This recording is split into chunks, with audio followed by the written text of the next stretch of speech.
Are you burned out? Maybe you're not broken. Maybe you're protesting, not with words, but with your body. Maybe your exhaustion is not a failure, but a refusal. A quiet, painful no to a world that keeps asking too much. And today, I want to show you something that might feel strange at first.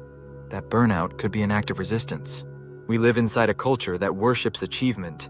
Every hour is supposed to be optimized. Every goal, tracked, measured, celebrated.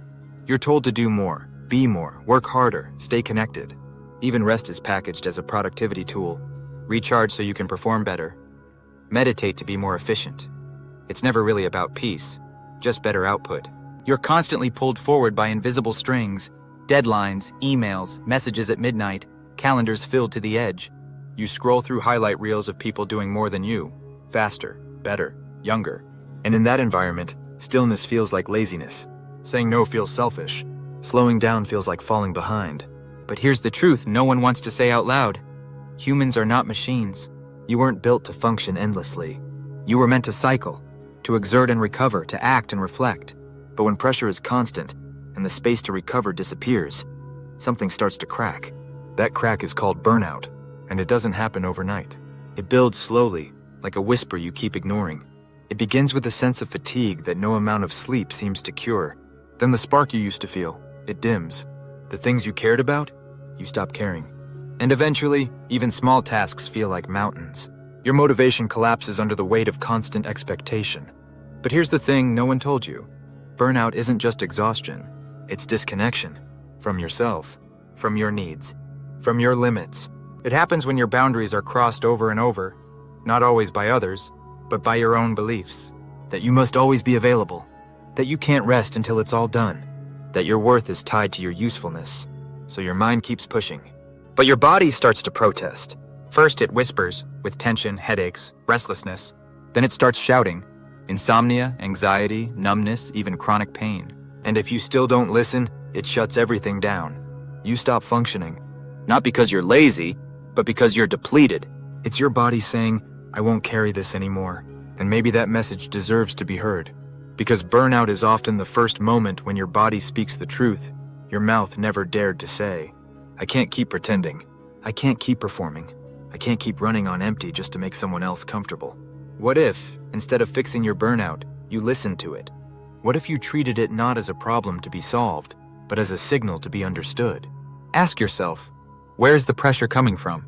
Is it really from others, or from the voice inside you that says never enough? The one that says rest must be earned? That boundaries are selfish? That being tired is weakness? Who taught you that? And when did normal become something that hurts you? You see, burnout is not always about workload. Sometimes it's about the story you've been told. The one that says you have to be extraordinary just to be acceptable. That you must constantly prove your value, even if it costs you your peace. But maybe it's time to rewrite that story. To ask, what kind of life do I want if I stopped trying to impress anyone? What would I do if I believed that being alive was enough? Burnout, for all its pain, is strangely honest. It doesn't lie. It doesn't flatter. It doesn't wait. It brings you face to face with the life you've been living and asks if this is really what you want. And sometimes, that collapse, that moment of hitting the wall, is the first true no you've said in years. Not in anger, not in rebellion, but in truth. No, I will not betray myself to keep up appearances. No, I will not abandon rest to earn approval. No, I will not sacrifice my health for someone else's idea of success. So maybe the next time you feel that burnout creeping in, the fog, the fatigue, the quiet sorrow, you won't fight it. You'll listen. You'll sit with it. And instead of forcing yourself to bounce back, you'll ask, what is this trying to show me? Maybe it's not about quitting everything. Maybe it's about returning to your body, your values, your actual limits. Because when you stop numbing and start noticing, you begin to heal, slowly, imperfectly, honestly. You are allowed to say no.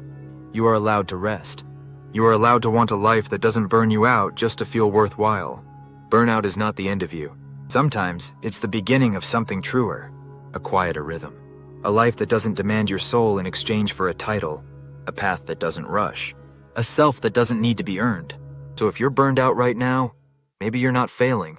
Maybe you're finally telling the truth.